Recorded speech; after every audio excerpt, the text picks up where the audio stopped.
The following is a production of Neural Network Media and is completely AI generated. It is intended for entertainment and educational purposes only. I'm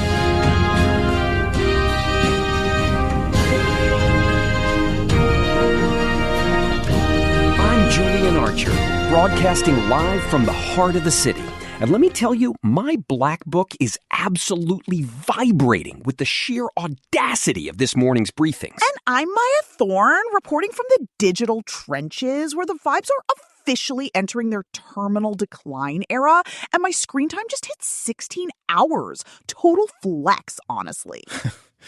You're listening to John Steele, and I am currently resisting the urge to drive my tractor directly into a ditch. Because the news cycle is, well, it's a lot today.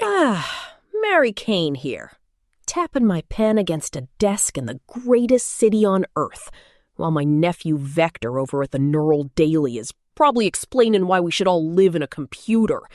Meanwhile, I'm looking at the real world, and it's a mess. It's a busy show today, folks. We are unpacking the total collapse of the Department of Homeland Security's funding, DeSantis' scorched-earth redistricting in Florida, and a massive shift in the Democratic Party's stance on foreign aid. Yeah, but first, yesterday was a trip, wasn't it? We talked about Maryland becoming the first state to actually give a damn about surveillance pricing in grocery stores. Which was high-key necessary because Black Mirror in the frozen food aisle is not the vibe we agreed to. And don't forget that constitutional standoff in Dilley, Texas, where ICE basically told a federal judge to go kick rocks after he ordered the release of a family. The rule of law is hanging by a thread, kids. All right, look, let's start with the literal definition of a failed state. Today is April 28th. The Department of Homeland Security has been shut down for 72 days. 72 days! That is a record, and not the kind of record you want to be putting on the mantle next to your bowling trophy. It's a disgrace, John. I gotta tell you, I've covered war zones where the local police had more consistent payroll than our own TSA right now. I mean, Marquayne Mullen, the Secretary of Homeland Security, is basically out here with a tin cup. He says emergency funds run out in 48 hours. April 30th is the cliff. After that, 95% of the workforce, including the Coast Guard, FEMA, and the Secret Service, they are all working for exposure. It's absurd. We are talking about the people who provide the very thin veneer of safety we all rely on to sleep at night. It's giving unpaid internship, but for national security. Literally no cap. They are asking people to take a bullet for free. Maya, you're more right than you know. Over the weekend at the White House Correspondents' Dinner, a Secret Service agent was actually wounded while shielding Trump during an assassination attempt. That agent slated to miss his next paycheck this Friday. Are you kidding me with this? You've got a guy bleeding for the office, and the House Republicans can't stop bickering long enough to pass a clean funding bill? It's like watching a plumber try to fix a leak by setting the house on fire. According to Bloomberg government, the House is paralyzed because 10% of the members have already checked out. They're not running for re-election. They're basically ghosting the American taxpayer, while the TSA has over 500 permanent resignations since Valentine's Day. No, literally, the lines at JFK are a 4-hour flop era. People are just leaving their suitcases and walking home. It's The Last of Us, but with more expensive Cinnabon. And the GOP's response is to continue this performative hostage-taking. They're using the safety of the Republic as a bargaining chip for what? A border wall that's already being bypassed by drones? Oh, spare me. Look, I'm up at the sanctuary, and even Mitch the Goat looks at me with more competence than what's coming out of the speaker's office right now. Well, we are 48 hours away from the Secret Service not being able to buy groceries. Let that sink in. Okay, so if the DHS shutdown wasn't enough of a villain arc, we need to talk about what Trump is doing to the most vulnerable people in the room. This is the family penalty era. It is high-key demonic. This is the SSI rule change, right? I saw a thread about this. Tell me I'm wrong, Maya. You wish you were wrong. ProPublica is reporting that the administration is pushing a rule to slash benefits for SSI recipients. We're talking about adults with Down syndrome, people with dementia. Wait. On what grounds? How do you justify taking money from a kid with Down syndrome? Because they live with family members who get SNAP benefits. The administration calls it preventing overpayment, but in reality, it's just double penalizing poverty. If you're disabled and your family helps you eat, the government decides you're too rich for your full check. It's legislative constipation. You're literally punishing people for having a support system? That is the most main character syndrome approach to governance I've ever heard. And it gets worse. They're moving to abolish the ACL, the Administration for Community Living. That's the federal hub that keeps seniors and disabled folks out of institutions. They want to fold it into other departments where the advocacy just disappears. This is a strategic erasure. They want these people out of sight and out of mind. It's part of that new executive order, isn't it? Ending crime and disorder on America's streets? Exactly. It's giving 1950s asylum vibes. The EO encourages civil commitment. That's just a fancy word for locking up unhoused people and those with mental illness because they're unable to care for themselves. It's a total rollback of the ADA. Look, here's the deal. I've spent 40 years watching this. They frame it as safety for the normal people, but it's really just a shakedown of the people who can't fight back. You take away their income, you take away their advocacy agency, and then you institutionalize them when they end up on the street. It's a closed loop of cruelty. It's a performative regression of democracy. We are moving toward a society where if you aren't productive in the most narrow capitalistic sense, you're essentially a criminal. My thing is, where does the Democratic leadership stand on the firewall for this? They're trying to fight it in the courts, but with the current judicial makeup, it's like trying to stop a tsunami with a vibes-only sign. It's high-key terrifying.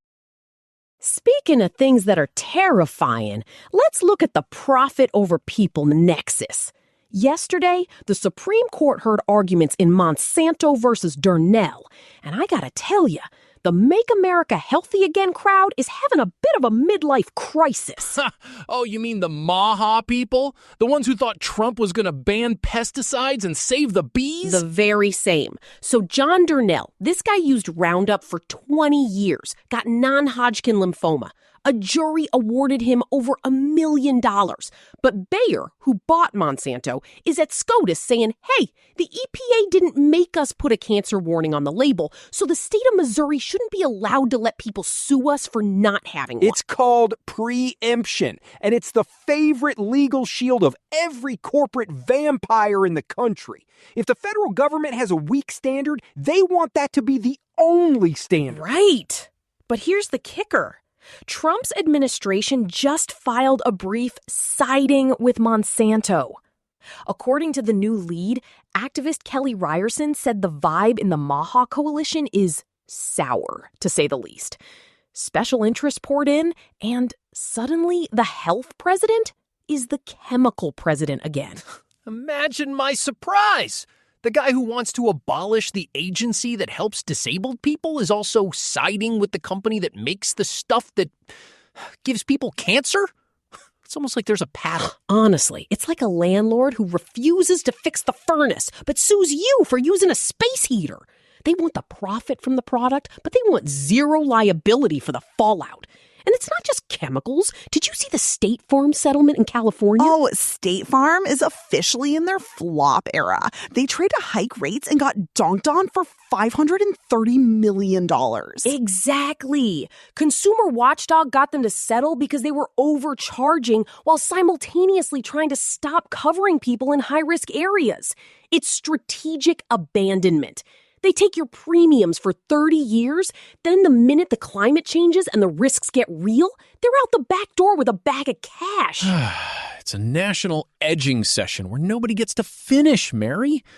We're all just waiting for the next disaster while the people we pay to protect us are busy filing SCOTUS briefs for Bayer. It's a disgrace, and it's why we need independent media that isn't beholden to these corporate ghouls. You know, Julian, you're actually right for once. Look, independent media like this doesn't just manifest out of the ether. It takes real, human work to build the infrastructure. We are 100% here because of the vision and the grind of our creator, Eric Christensen, at Neural Network Media. He's not a media conglomerate. He is a builder who poured his own resources and time into creating this platform so we could have these conversations. If you value independent voices over corporate algorithms, please like, subscribe, and consider visiting our new Patreon at patreon.com/neuralnetworkmedia to support this work. It's an act of solidarity that keeps the lights on and the servers running. All right, let's talk about the map. And no, I don't mean the one to John's farm. I'm talking about the gerrymandering arms race.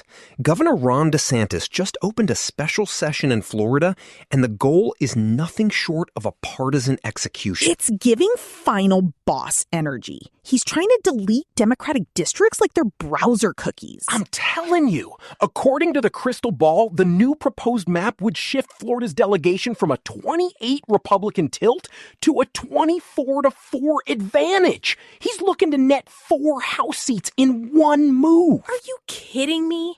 How does he get away with that? Florida has a fair districts amendment. I remember when they passed that.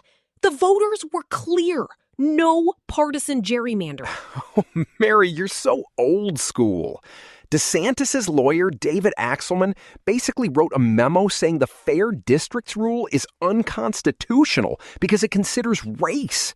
They're using the colorblind argument to wipe out black representation in Orlando and Tampa Bay.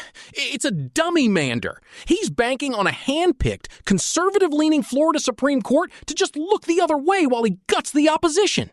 It's not a map. It's a suicide note for representative democracy in the Sunshine State. Low-key, it's happening in Virginia, too. The GOP is holding the redistricting referendum hostage in court. They lost at the ballot box, so they're trying to win in the, legal technicality era. This is a national tit for tat.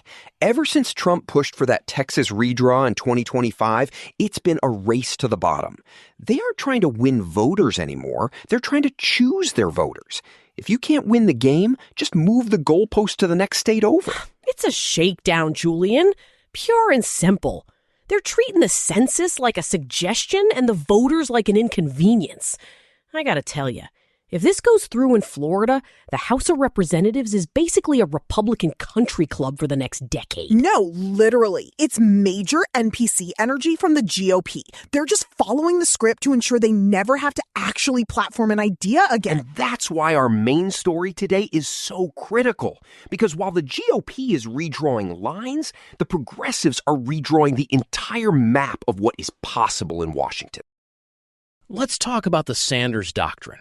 Last week, something happened in the Senate that would have been unthinkable 5 years ago. I'm telling you, the erosion of unconditional aid for Israel is the biggest ideological shift I've seen in my entire career.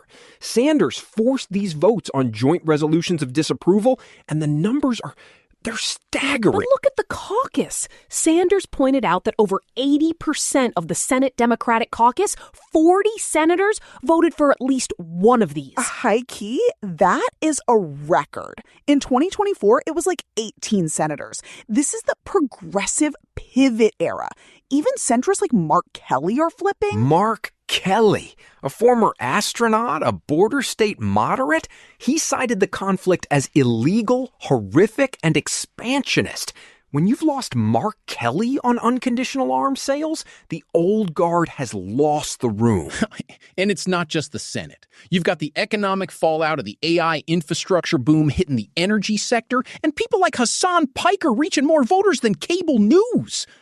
The media ecosystem is moving left, while the establishment is still trying to figure out how to open a PDF. It's about the plumbing of the party, John. For years, the support for these arms deals was just assumed. It was the default setting.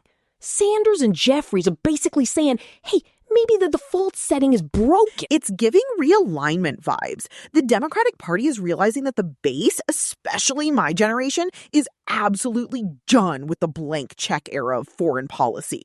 We're watching these strikes in the Pacific, Operation Southern Spear, and we're like, wait, why are we conducting extrajudicial executions with no trial? It's the war on reality, Maya. The military is hitting narco traffickers with kinetic strikes and providing zero evidence. And the Senate is finally starting to ask for the receipts. My thing is this. The GOP is collapsing under the weight of its own dysfunction. DHS is shut down. They're suing each other over maps. While the Democrats are actually having a real substantive debate about the soul of America. Well, Julian, I wouldn't get too ahead of yourself. We still have a long way to go before we're actually passing the bills that help the people on SSI or the teachers getting paid less than they were in 2008. Right. The NEA report from yesterday, teachers' real wages are down 5% over the decade.